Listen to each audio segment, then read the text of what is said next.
Hello friends, स्वागत आहे तुमचं पुन्हा एकदा बाईट्स विथ प्रणू चॅनल मध्ये। आज ना आपण आपल्या चॅनल मध्ये खूप सोपी आणि इंटरेस्टिंग अशी रेसिपी घेऊन आलेलो आहोत आणि ती म्हणजे गुलगुले। अतिशय सोप्या पद्धतीने हे गुलगुले आज आपण बनवणार आहोत। चला तर मग अजिबात उशीर न करता आपण लगेच रेसिपीला सुरुवात करूया। गुलगुले बनवण्यासाठी इथे सगळ्यात पहिल्यांदा आपण हा एक बाउल घेतलेला आहे। आता ना यामध्ये आपल्याला 1 कप इतकं गव्हाचं पीठ घ्यायचं आहे। आता ना इथे अगदी चिमूटभर इतकं मीठ आपल्याला टाकायचं आहे। जरी गोड पदार्थ आपण बनवत असलो ना तरी सुद्धा थोडंफार मीठ टाकायचं, त्यामध्ये टेस्ट अगदी एनहान्स होते त्याने। 1 छोटा चमचाभर इतकी वेलची पावडर टाकूयात। आज ना ईद आहे आणि ईदच्या दिवशी ना हे गुलगुले भरपूर प्रमाणामध्ये बनवले जातात। तुम्ही इतर कधी तुम्हाला सकाळच्या नाश्त्यासाठी किंवा संध्याकाळच्या नाश्त्यासाठी जरी बनवायचे असतील ना तरी सुद्धा हे बनवू शकता। आता ना यामध्ये आपल्याला चवीप्रमाणे पिठी साखर टाकायची आहे। आपण साधारणतः 4 चमचे इतकी साखर यामध्ये टाकलेली आहे। इथे थोडं सुकं खोबरं घेतलंय आपण किसून, ते यामध्ये टाकायचं आहे। आता हे सगळं मिक्स करून घेऊयात।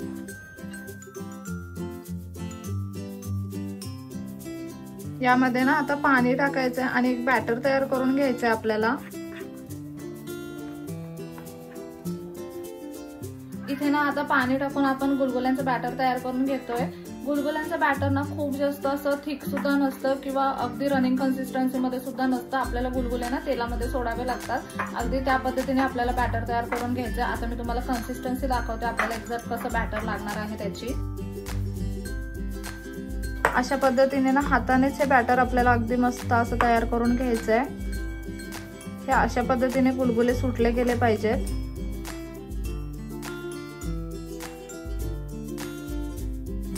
यामध्ये ना आता किंचितसा सोडा आपल्याला ऍड करायचा आहे। तर त्यावर थोडंसं पाणी टाकूयात आणि ना आता मस्त असं हे बॅटर पुन्हा एकदा मिक्स करून घ्यायचं। हे बॅटर ना हाताच्या साहाय्यानेच असं मिक्स करून घ्यायचं, म्हणजे ते अगदी फ्लफी बनतं आणि मग त्याच्यामुळे ना गुलगुले खूप छान बनतात। आता जर तुम्हाला यामध्ये सोडा अवॉइड करायचा असेल ना तर हे बॅटर बनवून तुम्ही भिजत ठेवू शकता साधारणतः अर्ध्या तासासाठी। मग 1 चमचाभर किंवा 2 चमचाभर इतकं दही सुद्धा यामध्ये ऍड करू शकता जर सोडा तुम्हाला स्किप करायचा असेल तर। आणि मग बॅटर अर्धा तास भिजत ठेवलं ना तर मग नंतर गुलगुले खूप छान बनतात। आणि इन्स्टंट करायचे असतील ना गुलगुले तर मात्र मग सोडा टाकायचा, अगदी किंचितचा चिमूटभर सोडा टाकायचा, त्याने सुद्धा अगदी छान बनतात गुलगुले। आणि बॅटर तुम्ही जेवढा हाताने मस्त असं ते एकजीव कराल ना तेवढे ते गुलगुले अप्रतिम बनतात, म्हणजे फुलतात छान, असे स्पॉन्जी होतात। इथे हे गुलगुल्यांचं बॅटर आपण तयार करून घेतलेलं आहे। आता इथे ना गुलगुले आपल्याला तयार करून घ्यायचे, त्यासाठी कढईमध्ये अगदी पुरेशा प्रमाणामध्ये तेल घेऊयात। इथे ना तेल अगदी छान असं गरम झालेलं आहे, तुम्ही पाहू शकता। गुलगुल्यांचं पीठ सुद्धा अगदी मस्त असं तयार झालंय। आता एक एक करून हा गुलगुला आपल्याला तेलामध्ये सोडायचा आहे।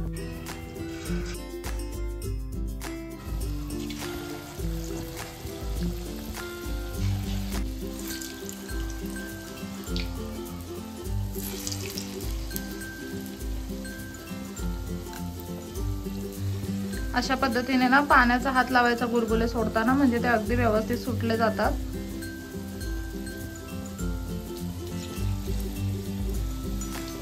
आणि ना गुलगुल्यांचं त्याने शेपूट जास्त निघत नाही।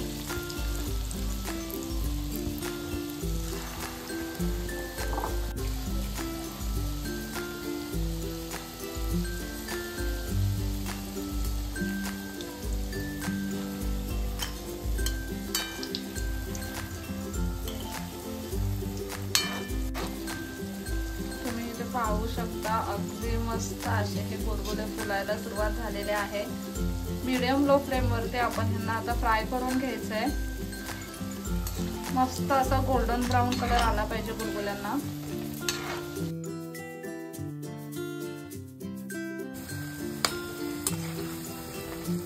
गुलगुले जेव्हा आपण तेलामध्ये सोडतो ना तेव्हा ना असं हाताला पाणी घ्यायचं आणि मगच पीठ हातात घेऊन गुलगुले तेलामध्ये सोडायचे, म्हणजे ना त्याने गुलगुल्यांना शेपूट येत नाही। आणि तुम्ही जर पाण्याचा हात नाही ना घेतला तर मात्र गुलगुले सोडताना तुम्हाला प्रॉब्लेम येईल। ते ना पटकन सोडले जात नाही, मग ते हाताला चिटकून राहतात आणि व्यवस्थित तेलामध्ये सोडले पण जात नाही। त्याच्यामुळे पाण्याचा हात घ्यायचा, पाण्याच्या हाताने ना अगदी इझी जातं सोडायला। मस्त टम्म असे हे गुलगुले फुलले, तुम्ही इथे पाहू शकता। गुलगुले फ्राय करताना ना नेहमी मंद आचेवरती फ्राय करायचंय, कारण की जर तुम्ही मोठा गॅस केलात ना तर ते बाहेरून ना करपून जातील आणि आतून मात्र कच्चेच राहतील. त्याच्यामुळे मंद गॅसवरती ते फ्राय करायचे, जेणेकरून ते आतमध्ये पर्यंत व्यवस्थित शिजले जातील. कारण आपण याच्यामध्ये फक्त गव्हाचं पीठ वापरलंय आणि ते अगदी व्यवस्थित शिजणं इम्पॉर्टंट आहे. इथे तुम्ही पाहू शकता अगदी मस्त असा गोल्डन ब्राऊन कलर ह्या गुलगुल्यांना आलेला आहे आणि ते दिसायला अगदी छान दिसत आहेत. याचा अर्थ ते आतून सुद्धा छान असे फ्राय झालेले आहेत. आता आपण यांना सर्विंग प्लेट मध्ये काढून घेऊयात. इथे ना टिश्यू पेपर वरती आपण गुलगुले काढून घेऊया, म्हणजे जे एक्स्ट्राचं ऑइल आहे त्यांना ते सुद्धा निघून जाईल.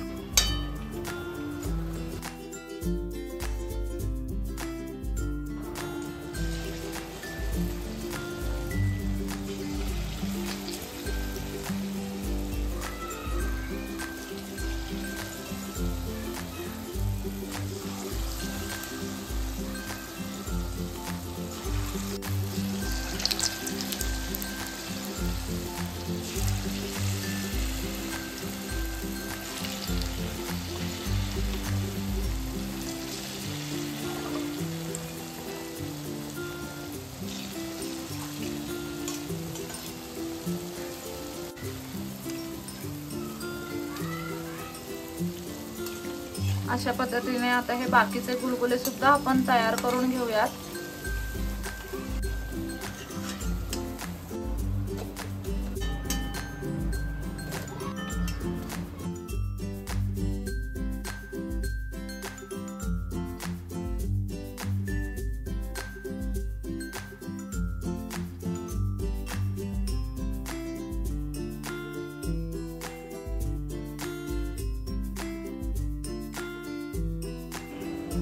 इथे तुम्ही पाहू शकता अगदी छान असा हा गुलगुला तयार झालाय. एकदम सॉफ्ट झालाय, आतमधून अगदी व्यवस्थित शिजलेला आहे.